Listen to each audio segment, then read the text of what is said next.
Hey, it's Jeff. Today we're going to do a queen mate how to get sub 10 tutorial.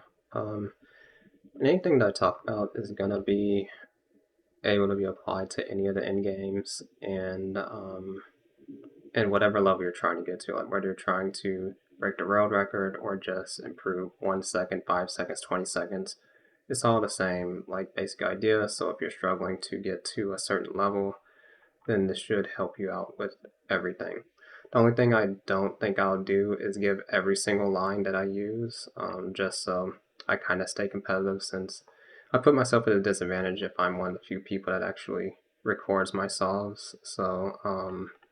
But you'll be able to figure out some of the lines anyway through the tutorial. So sub 10 would get you 14 on the 90-day score. So I don't know, the person that requested this, I think they were around 21 seconds or something, so there's a lot of room to be improved to get to 10 seconds. So the first thing that I'll say, a few seconds ago I did have the daily score, but it just expired, so we'll regain that in this video as well. The one thing to start off is the web version that you see right here is not going to be as fast as the Android version. So like, even though there's pre-moves and stuff, it's just not going to be nearly as fast. Oops, I mouse slipped. Also, I need a new mouse, so. But I tested this a little bit earlier and I did get like a 16. Okay, my mouse is messing up. Also, I have not practiced the web version in forever.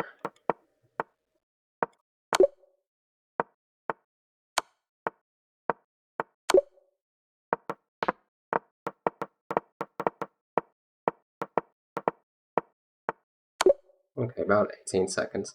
So yeah, so this is like very far from 10, but it's going to be much easier to get 10 seconds once we switch over to Android. And okay, and the main thing that you want to keep in mind, well, one thing that I do is I store all the lines that I could run into in Lichess studies, and I also put like how many moves to mate optimal, that's optimal. And I use Lichess for two reasons. One, I like it better than the library feature on chess.com. You could easily store a lot of positions that are related and label them, but also their table base is better when you're looking up what the optimal moves are, because like this is a chess.com table base, for example. If we go to a position where white's winning, you get these distance to zeros, but you don't really see how many moves it is to mate and for different options. So already it's just not going to be good enough. If we go here, we see distance to zero and distance to mate. Distance to mate is just how many moves is going to be for checkmate, which are half moves.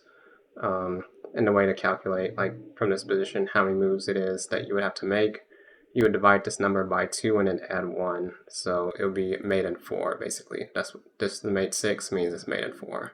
And we can see that from 1, 2, 3, 4, like that. So that's kind of what I do. I put in the title, different things, and then you can see like, okay, well this one is optimal mate in 5, this one's mate in 4. So if you get this one, you're more lucky. So one strategy could be to restart until you get some of the lucky cases, because it's going to be random. Out of these 3, that's why I have 3-1, 3-2, 3-3, you're going to get one of these on the third puzzle guaranteed. There's more in general, but like maybe up to 7 for some of them.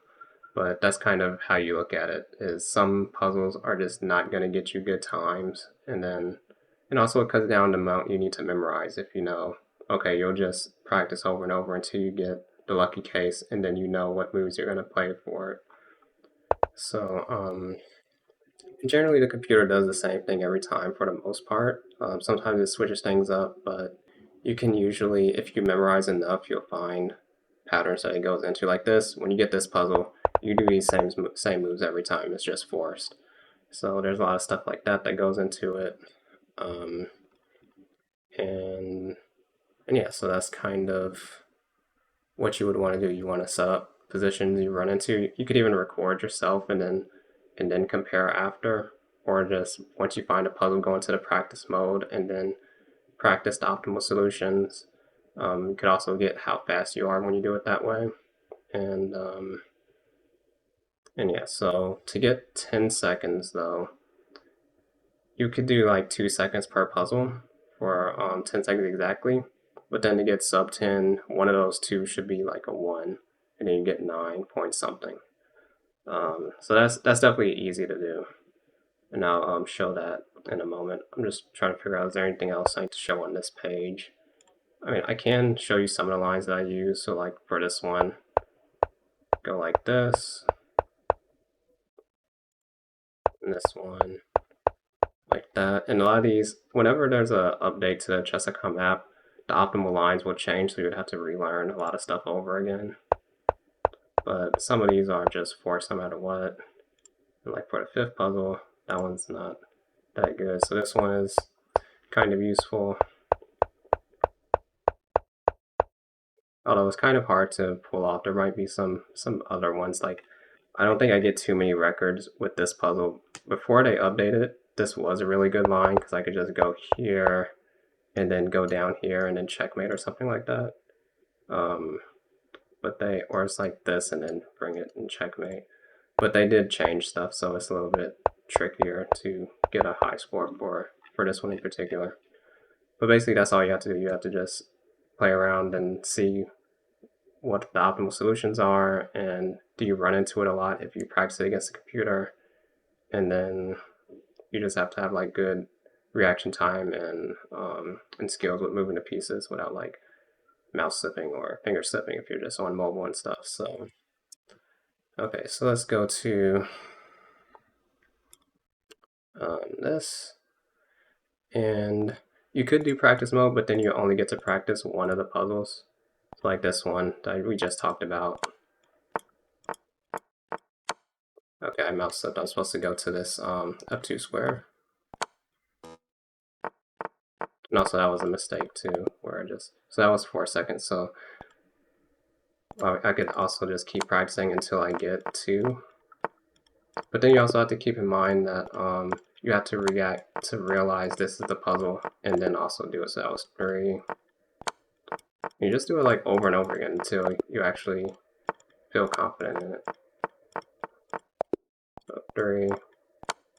So yeah, this one is not going to be the easiest to get 2 on, so I would just probably restart unless you're just trying to get like to 15 from your 21, then learning this could be useful. But yeah, like 3 is kind of where I'm at.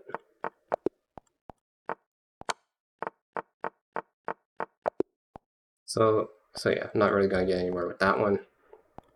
But if you actually practice one, let's say you make a mistake, you just go into the practice mode for that particular puzzle and then practice. So that was 1 second, 0. So if you're really fast, you can get 0. So that also really helps a lot, because then if you're able to do 2 seconds for most of them, then the 0 will even out with the 3 and still get you like 10 or sub 10 basically if you get 2 on all the other ones. So this is pretty much what you do. You just learn an optimal solution and just practice it over and over again. You use the Lichess studies to store a lot of different scenarios. And then your goal is to be like 2 seconds for each of the main ones. And this one I already showed you in the Lichess study. This one also showed you in the Lichess study. Okay, so that was 11. And we see like the last one I didn't do as well because I was hiding my best line. But this was 1, 2, 2, 1. Somebody sent me a challenge. But yeah, if this was like 3 seconds even, then I would have been sub 10. So I'll challenge again. Basically, that's pretty much all you really have to do. Is like they go into the same lines a lot of the times. You just have to figure out what they do.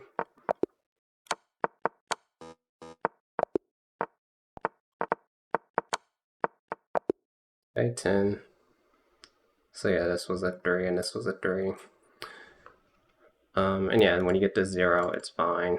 But if this one was a 2, then this would have been sub 10. So definitely doable. And that's pretty much like a whole tutorial of how I get good at the end games. You just have to be willing to spend hours, if necessary, to get the lucky cases that you're comfortable with, that you have memorized, or you just memorize so much that every case you have a chance at getting whatever your goal is or close to it. But when you're trying to actually like get the record, like if you're trying to beat my 6.9 or whatever it is, then you actually do need to get the absolute luckiest case. And getting this puzzle, for instance, on the fifth one, is not really gonna cut it, I don't think, unless you're have really good reaction times and you have really good execution, or you found a line that is different than the one I use, but can be executed faster. So, but for me, it's like there are other ways to just other lines. Okay, that wasn't actually the best either. Hey, 10, got that 5 again. Again, hiding some of the lines that I use, but this could have also been sub 10 pretty easily. But we will get the 8, so I might bring out one of the secret lines if I get the chance.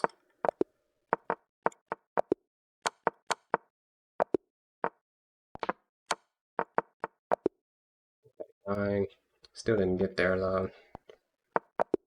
And basically, when you see me do some of these, like this one I also showed in the loot chest study, you can also just copy some of the lines that I'm using and practice them, because you can also see how fast I did some of these, so you can see like what's theoretically possible for the most part. And a lot of these can be improved. Like you can get 1 second for most of these, and then get 2 on the last one for like 5 is what I predict is the theoretical limit so far.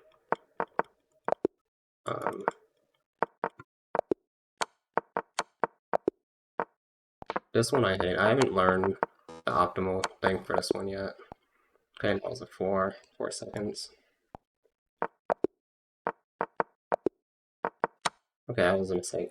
There's, on that puzzle, there's some where you move the king up twice and then move the king, then move the queen, and some where you should move the queen first immediately, and it can be tricky to recognize which one it is because I don't really practice it that much. Like that one, I was supposed to move the king up twice like this, and that's 1 second.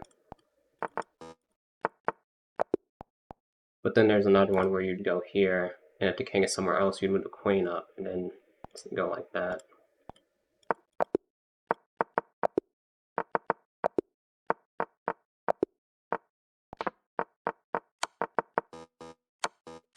Okay, I'm just getting caught up in my mouse stuff.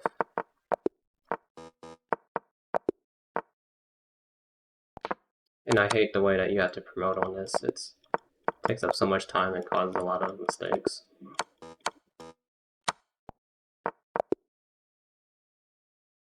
So restart.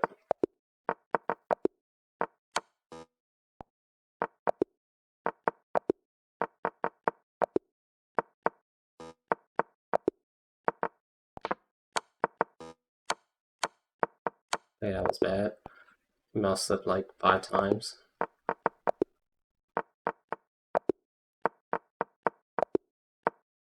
Okay, let's see if we can get it with this one. Mouse slip. It's supposed to go to F2 again. So that's a consistent mistake that I'm making.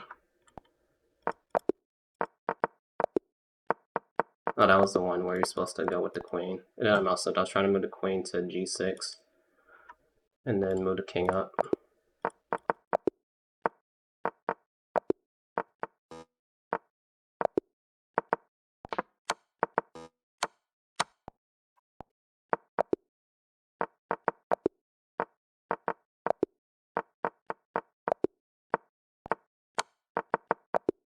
Okay.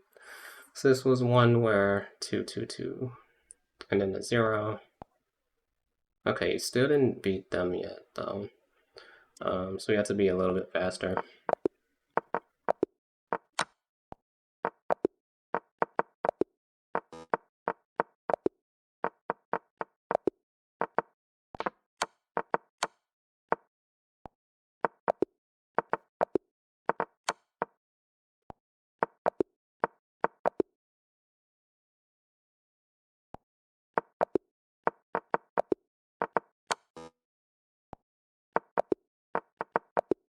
Yeah, there's not really much to say.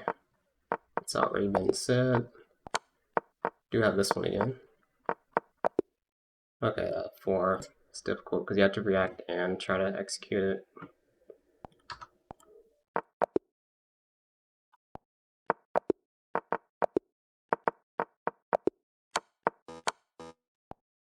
Without slipping.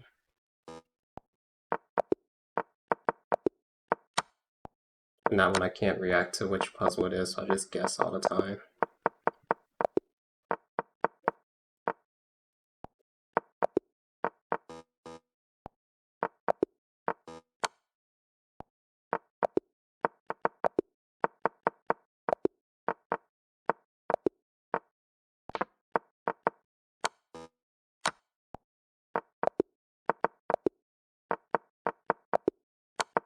That one's a really good one.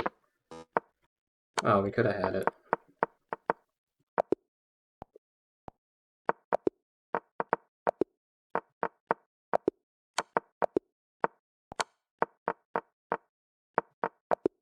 Eight again with 4 at the end. Okay, let's see. We'll go at least to make this a 30-minute video. We should get it before then.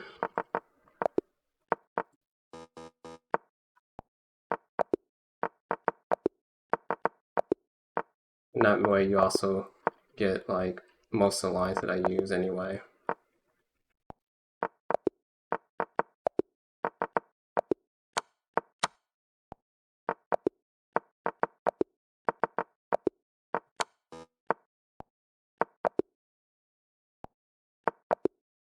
Yeah, I don't like those. I just restart till I get one I'm more comfortable with for the second one.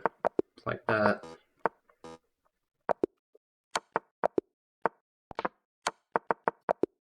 Hey, okay, yeah, there we go. So we got the number 1 on the daily.